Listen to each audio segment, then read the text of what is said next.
Wealthy businessman refuses to help a homeless man, then realizes who he really is. It was the kind of cold that seeped into your bones, the kind that made people pull their collars up and walk faster, avoiding eye contact, pretending not to see what they didn't want to feel. On the corner of Fifth and Ash stood a man with a cardboard sign, tattered gloves, and a distant look in his eyes. His beard was unkempt, his coat torn at the elbow, and his shoes looked like they'd been soaked through one too many times. People passed him by, like always. Some looked away, some crossed the street, some at best offered a quarter or a crumpled dollar, tossed without a second glance. Then came the black BMW, sleek, polished, quiet. It pulled up to the curb just as the light turned red. Behind the wheel sat Adrian Cole, a man who defined success in a city that worshipped it. Mid-40s, sharp suit, silver cufflinks, and the kind of watch that whispered six figures.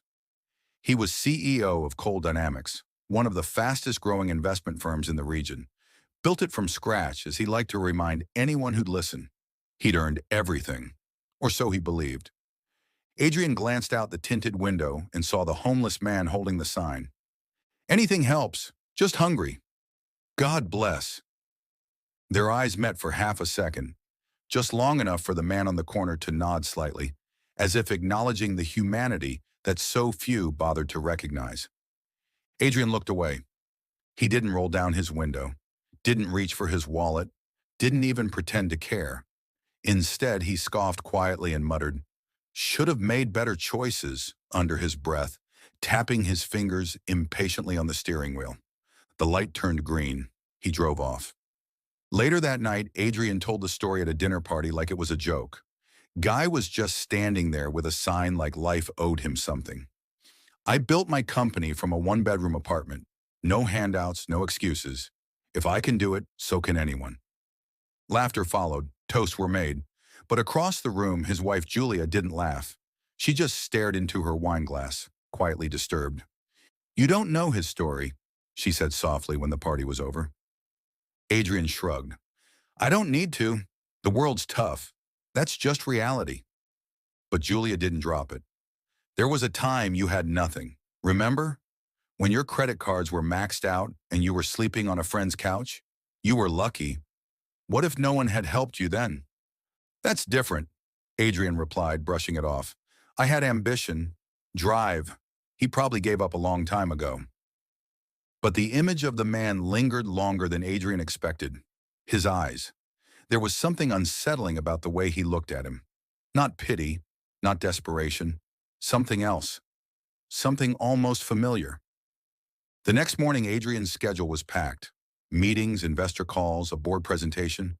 But as his car passed the same intersection, he glanced toward the corner again. The man was still there. Same sign, same expression. Only this time, he wasn't alone.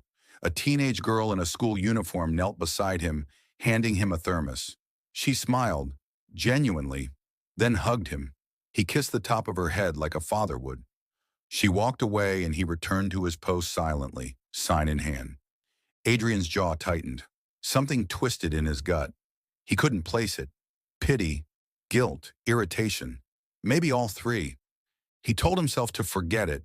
He had bigger things to think about, bigger people to impress.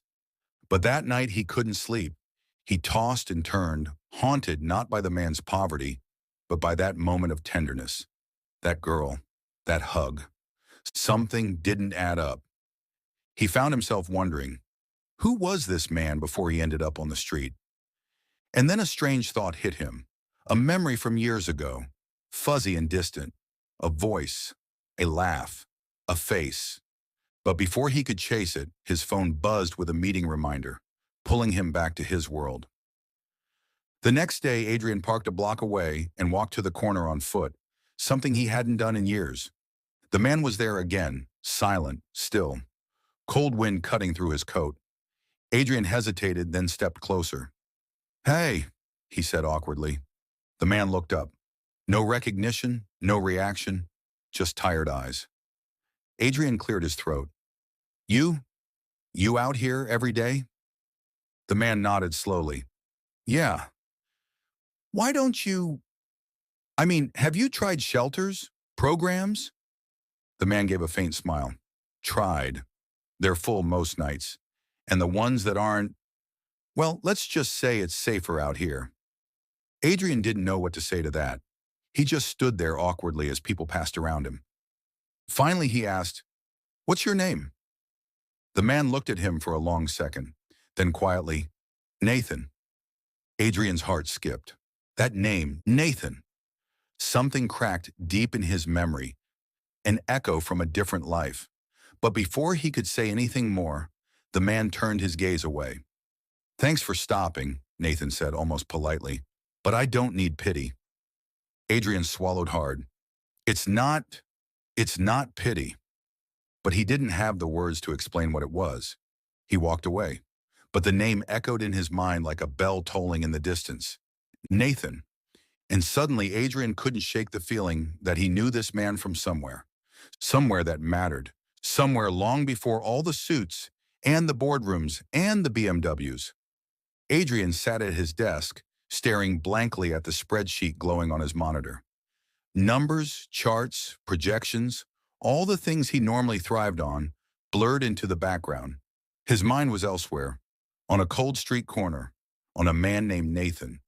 He'd tried brushing it off, told himself it was coincidence, a common name, a fleeting encounter. But the nagging feeling wouldn't leave him alone. It had rooted itself in his thoughts like a splinter he couldn't ignore. By lunchtime, he was rummaging through a box buried deep in his home office closet. Old photos, faded college notebooks, scraps of a life from before success reshaped everything. And then he found it. A photo from 20 years ago. College campus. A younger Adrian, grinning awkwardly, arms slung over the shoulder of a tall, lanky guy with warm eyes and a half smirk. Nathan Brooks, his best friend, his roommate, the guy who shared instant noodles with him when money was tight, the one who'd stayed up all night helping him prepare for his first pitch competition, the one who'd pulled him out of a deep depression when Adrian had thought about quitting it all. Nathan had been brilliant, quiet, thoughtful, always observing, a natural problem solver. But after college, they'd lost touch. Nathan had turned down a high-paying consulting job to work at a nonprofit. Adrian had chased Wall Street. He remembered hearing bits and pieces years later. Nathan had gotten married, moved to a smaller city, then nothing. Adrian sat down hard, the photo still in his hands. The man on the corner, the way he hugged that girl, his tired eyes. Could that really be him? The thought unsettled him more than he cared to admit. Guilt crept in like a slow tide. He had walked past his best friend, the man who once saved him from losing everything, and he hadn't even recognized him. And worse, when he did see him, he judged him, dismissed him, humiliated him with indifference. That evening, Adrian returned to the corner. Nathan was there, sitting on the edge of the curb with his head down. Adrian hesitated, then slowly walked up. "Nathan?" he said softly. Nathan looked up again, squinting at him. Adrian pulled the old photo from his pocket and handed it over. Nathan stared at it for a long time. Then something flickered in his expression. Recognition. Memory. Pain. "Adrian?" he said, voice cracking. Adrian nodded. For a moment, neither man spoke. The city moved around them. Cars, footsteps, horns. But time had stilled between them. "I didn't recognize you," Adrian admitted. Nathan let out a small, dry laugh. "Guess life's worn me down a bit." "What happened?" Adrian asked quietly. Nathan looked away, sighing deeply. "That's a long story. I've got time." Nathan paused. He looked like he wanted to walk away. But something in Adrian's voice, soft, uncertain, unlike the confident CEO persona, made him stay. So he began. "I was married. Her name was Kara. We had a daughter, Lena. Life was good for a while. Modest but good. I worked at a nonprofit helping kids from underserved communities. It didn't pay much, but it meant something." Adrian listened in silence, guilt gnawing at his stomach. Then Kara got sick, ovarian cancer. It was fast, too fast. We drained our savings trying to keep her alive. Experimental treatments, out-of-network bills. I sold everything, maxed out credit cards. The nonprofit let me work remotely, but eventually I had to quit to care for her full-time. Nathan's voice cracked. She passed away 2 years ago. Lena was 12. Adrian's eyes dropped to the ground. I tried to hold it together. I really did. But grief, it's a strange kind of storm. My mind wasn't right. I made bad choices, fell behind on rent, got evicted. The job market wasn't kind to a man with a gap on his resume and a teenage daughter to feed. Why didn't you reach out? Adrian whispered. I did, Nathan said almost bitterly. Not to you, just to people I thought might help. Old contacts. No one returned my calls. I guess people don't like to answer when you've got nothing left to offer. Adrian felt that one in his chest. I kept Lena in school, though. Found us a temporary shelter while I worked odd jobs. But some nights there just wasn't room. So I'd sleep out here while she stayed with a friend. I didn't want her to see this part of me. Adrian was quiet for a long time. Why didn't I see you before? Nathan shrugged. Maybe I didn't want to be seen. A gust of wind blew through. Adrian shivered, but Nathan didn't flinch. He was used to it by now. Come stay with me, Adrian said suddenly. Nathan looked at him, stunned. What? You and Lena. I've got a guest house. It's warm, safe. Nathan shook his head. I can't accept that. You're not accepting charity. You're accepting a friend. Nathan stared at him a moment longer, searching for sincerity. And if I say no, then I'll still be back tomorrow, Adrian said. And the next day, and the day after that. Nathan exhaled a shaky breath, eyes misting over. You have no idea how many nights I stood out here hoping someone would just see me. Not as a burden, not as a problem, just see me. I see you now, Adrian said. And for the first time in years, Nathan let himself cry. Right there on the corner of 5th and Ash. As the world rushed by, two men stood still, no longer a CEO and a homeless stranger. Just two old friends rediscovering what really mattered. The guest house was modest but warm, an elegant studio tucked behind Adrian's sprawling home, complete with a small kitchenette, a fireplace, and a private bathroom. To most, it would have seemed like a quaint retreat. To Nathan, it felt like a palace. That first night, as Lena curled up on the couch with a real blanket and a full stomach, Nathan sat by the window, quietly watching the garden lights flicker in the dark. Adrian hadn't said much since helping them settle in. He'd offered a warm meal, clean clothes, and a stocked fridge. But conversation between the two men remained cautious, fragile, like walking across a frozen lake you weren't sure could hold your weight. There was still so much between them. Years of silence, guilt, pride, regret. The next morning, Adrian poured 2 mugs of coffee and walked over to the guest house.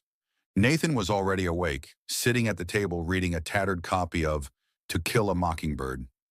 He looked up as Adrian stepped in, the smell of roasted beans cutting through the quiet. I remember you used to hate mornings, Adrian said, setting the mug down. Still do, Nathan smirked. But sleep doesn't come easy these days. Adrian sat across from him, hesitating a moment before finally asking, Do you want to talk about what's next? Nathan exhaled slowly. I wish I had an answer for you. I don't want Lena growing up thinking this is all life has to offer.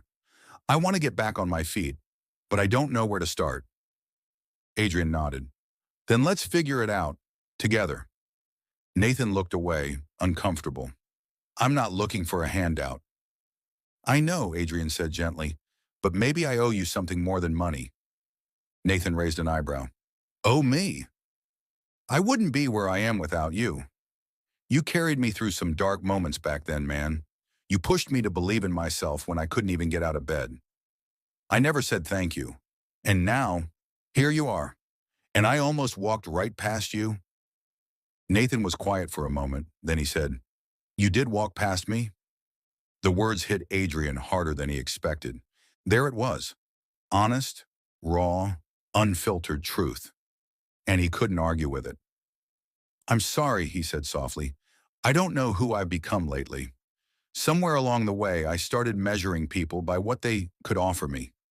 I forgot what it means to really see someone. Nathan leaned back in his chair, eyes tired but a little softer. Maybe we both forgot a few things. Later that week, Adrian arranged a meeting with a few contacts from a local business incubator. He pitched an idea, a community job placement initiative focused on helping those recovering from homelessness and hardship. Training, mentorship, skill building, not just charity, but opportunity. Nathan listened quietly through the pitch, his fingers interlaced, his eyes sharp with thought. When the meeting ended, one of the board members turned to Adrian and asked, "Who do you see running this on the ground?" Without missing a beat, Adrian said, "Nathan Brooks." Nathan blinked in surprise. "You've got experience working with underserved communities. You've got leadership, compassion, and the drive to make this real. Who better?"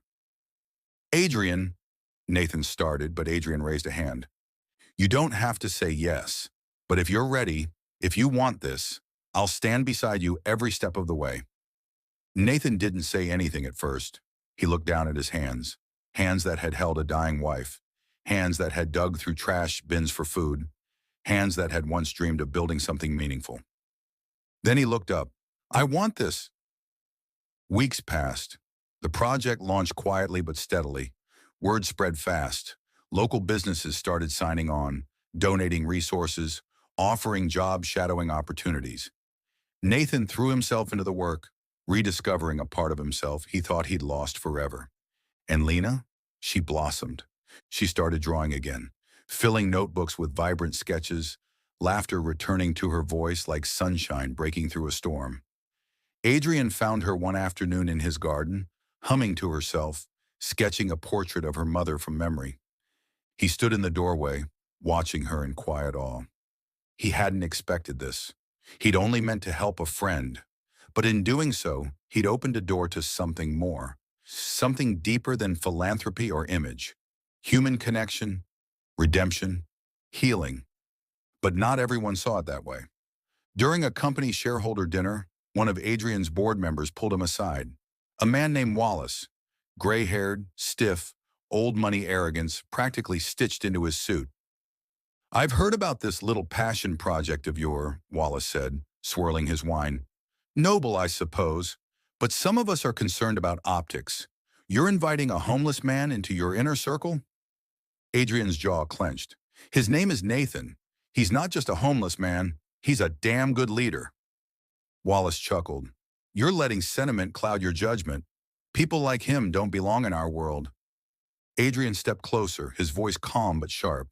"Then maybe our world needs to change." He walked away, leaving Wallace blinking in silence. That night, Adrian sat alone in his study, staring out at the moonlit yard. He thought about everything, the choices, the people he'd once surrounded himself with, the man he'd nearly become. He pulled out the old photo again, the one of him and Nathan, side by side in younger years. He laid it next to a new one Lena had taken just a few days earlier.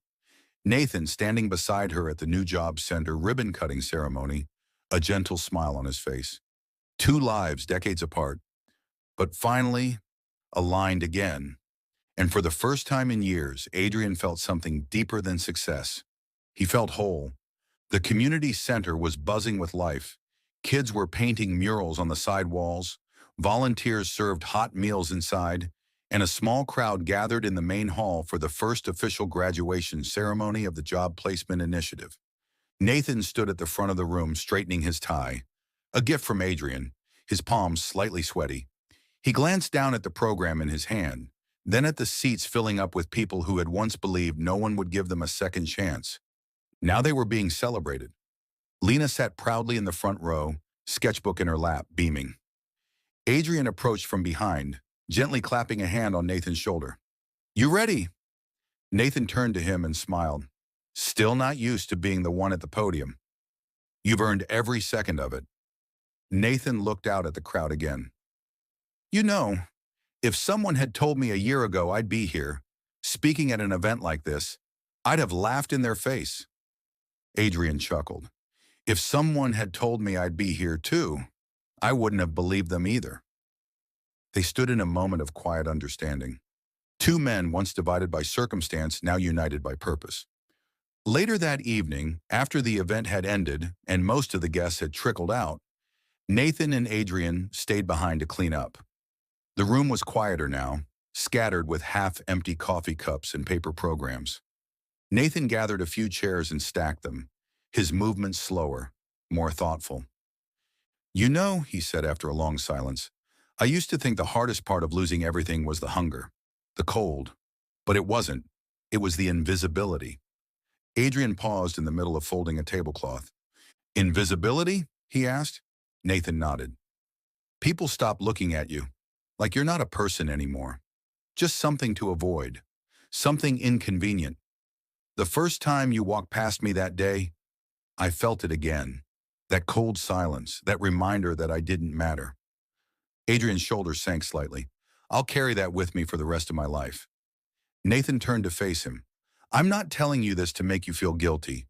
I'm telling you because I think you've already changed. But there are so many more people out there like me, people still waiting to be seen." Adrian nodded slowly, the weight of the words settling into him. "Then let's make sure we keep seeing them." Weeks turned into months. The job placement program grew, branching into neighboring districts. Former participants returned to mentor new ones. The initiative began attracting attention. News outlets, philanthropists, even policymakers. But for Adrian, the real victory wasn't in the headlines. T was in the quiet moments. The way Nathan's voice carried more strength now, the way Lena laughed more freely, the way people now walked into the center with dignity in their eyes instead of shame. One afternoon, Adrian returned to the park where it had all started.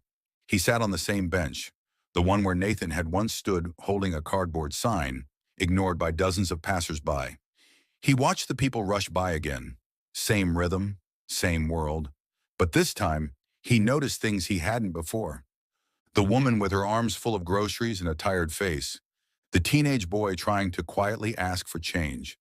The old man sitting alone, eyes distant, like he was waiting for someone who wouldn't come. Adrian stood and walked over to the boy.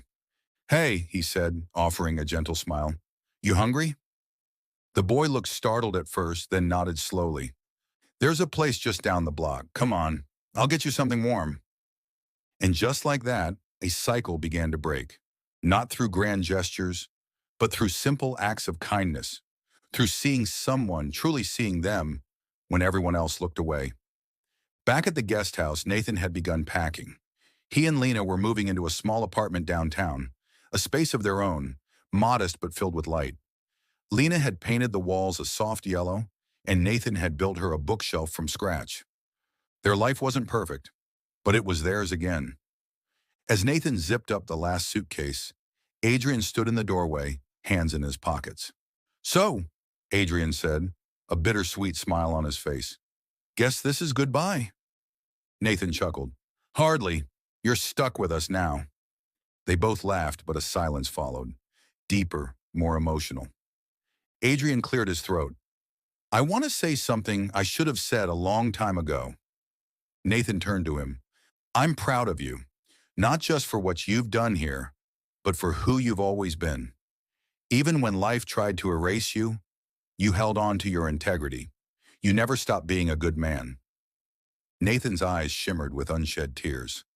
"And I'm proud of you," he said softly, "for remembering who you were, for being the kind of man who doesn't just talk about change, but lives it." They shook hands. Then, in a moment that surprised them both, embraced. Not as a wealthy businessman and a former homeless man, but as brothers, as friends, as equals. Months later, a new plaque was installed at the community center entrance. It read, "The Nathan Brooks Center, a place where everyone deserves to be seen." Below it, in smaller print, "Dedicated to second chances, dignity, and the power of compassion." And every person who walked through its doors, whether to seek help or offer it, was reminded of a simple truth, that behind every face is a story, behind every struggle a name, and that sometimes the greatest difference we can make is simply to care enough to look again. Sometimes the people we ignore are the very ones sent to remind us of who we are. If this story moved you, take a moment to reflect on the power of compassion and what can happen when we choose to see rather than turn away. Thank you for watching, and remember, every face has a story, and every story deserves to be heard.